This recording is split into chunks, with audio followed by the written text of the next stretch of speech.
Hallo, ich habe seit 3 Tagen kein Telefonnetz. Es ist wirklich dringend. Oh, das tut mir wirklich leid zu hören. Könnten Sie mir bitte Ihre Adresse geben, damit ich den Anschluss prüfen kann? Ja, meine Adresse ist Berliner Straße Hallo 25. meine Lieben, wie geht's euch؟ Wir haben schon lange gar nicht gesprochen. يا رب تكونوا بخير. طبعا النهارده ان شاء الله كده عندنا مع فيديو برضه مهم جدا زي كل مره. اهم حاجه بس خليك معايا طبعا لحد الاخر ومش هطول عليك في المقدمه خالص يعني تمام زي كل مره. وطبعا زي كل مره في اخر الفيديو عندنا كده بعض الجمل المهمه جدا جدا اللي اتقالت اصلا جوه الفيديو او جوه المكالمات اللي فاتت دي. وان شاء الله مثلا في الاخر حاول تركز وتسجل معايا كل جمله مهمه اتقالت. طب ليه؟ عشان انت اصلا الهدف من الفيديو انك تتعلم مثلا ازاي مثلا انك تتعلم مع الكول سنتر، ازاي مثلا انك تهندل العميل، ومثلا ايه برضه هي الجمل المهمه انك تعرف تهدي بيها الكونتنت في التليفون. هتستفاد جدا النهارده ان شاء الله. جاهز؟ يلا بينا. يلا بينا.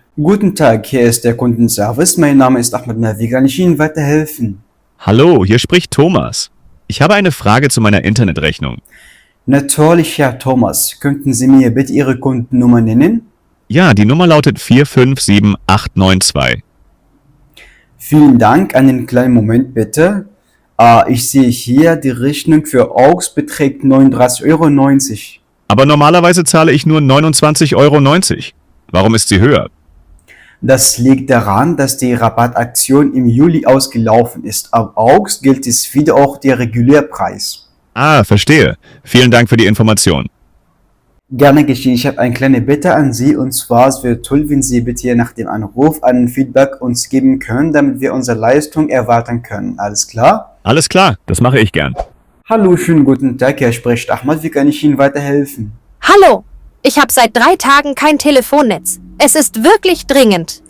Oh, das tut mir wirklich leid zu hören. Könnten Sie mir bitte Ihre Adresse geben, damit ich den Anschluss prüfen kann? Ja, meine Adresse ist Berliner Straße 25, 12345 Berlin. Danke Ihnen. Einen Moment bitte.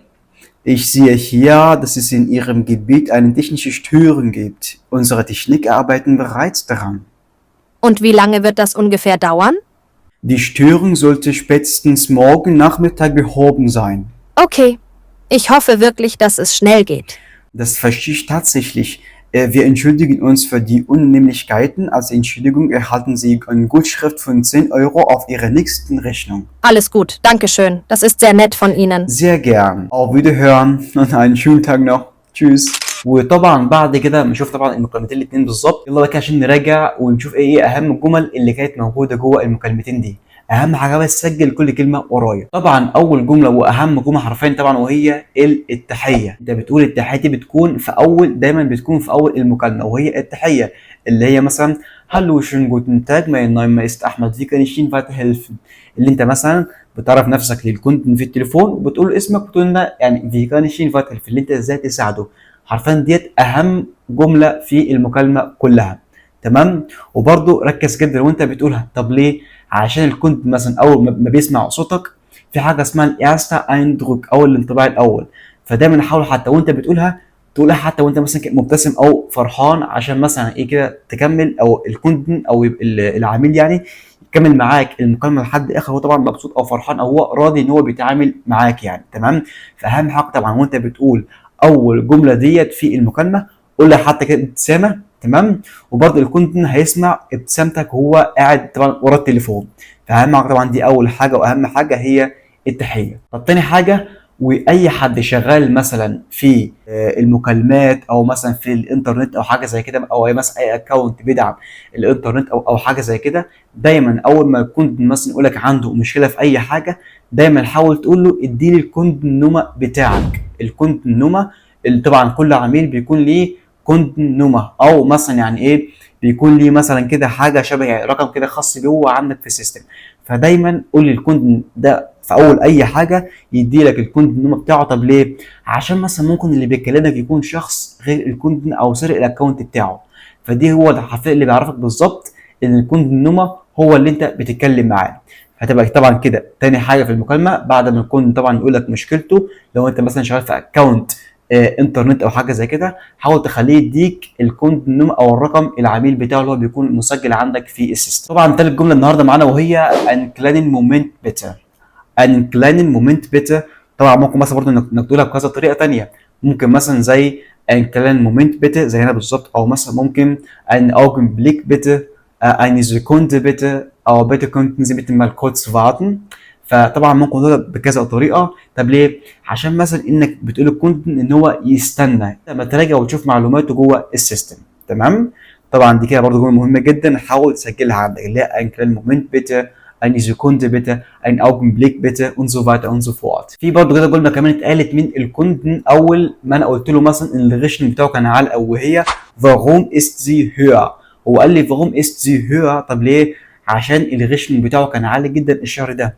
فلما قال لي warum ist sie höher ده معناها ان ليه ان الفاتوره عاليه جدا او كده، يعني höher يعني عاليه، warum ist sie höher ليه الفاتوره عاليه جدا كده قوي. برضه كده كمان جمله انا قلتها وهي es gibt eine technische Störung. es gibt eine technische Störung ده معناها ان في عطل فني في المنطقه اللي هو الكونتنت عايش فيها. يعني لو انت مثلا كده ولا حاجه تبص في السيستم ولقيت مثلا كده المنطقه اللي هو عايش فيها يعني كده فيها اشتيرونج او فيها عطل فني ولا حاجه، بتقول كده بالظبط es gibt eine technische Störung. والجمله اللي بعد وهي die Störung sollte spätestens morgen behoben sein.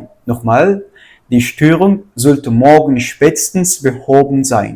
يعني ايه العطل الفني ده لازم ان هو يتحل، او حرفيا يعني هو هيتحل بكره، يعني باقصى حد هيتحل بكره. تمام. طبعا دي مثلا بتقولها كده لما انت مثلا تحب تقول الكوندن ولا حاجه ان العطل هيتحل بكره، بتقولها كده بالظبط die Störung sollte spätestens morgen behoben sein. طبعا باخر حاجه طبعا في الكل وهي auf Wiederhören، اللي هي مثلا انك بتقول له سلام مثلا او اي حاجه، او مثلا auf Wiederhören tschüss bis später او اي حاجه طبعا. تمام.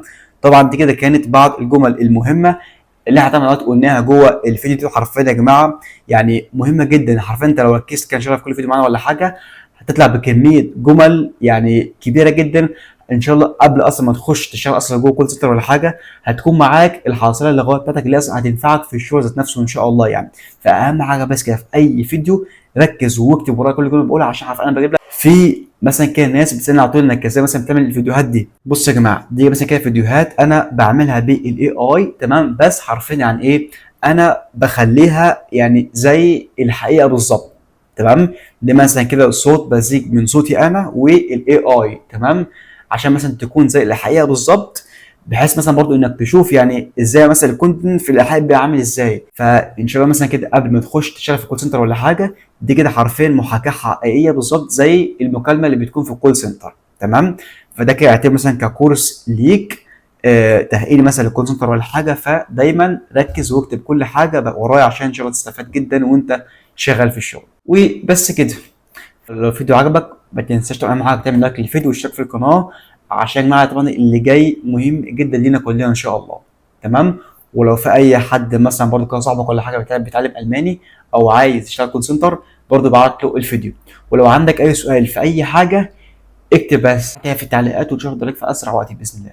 يا رب نكون استفدنا وبيش بيتا.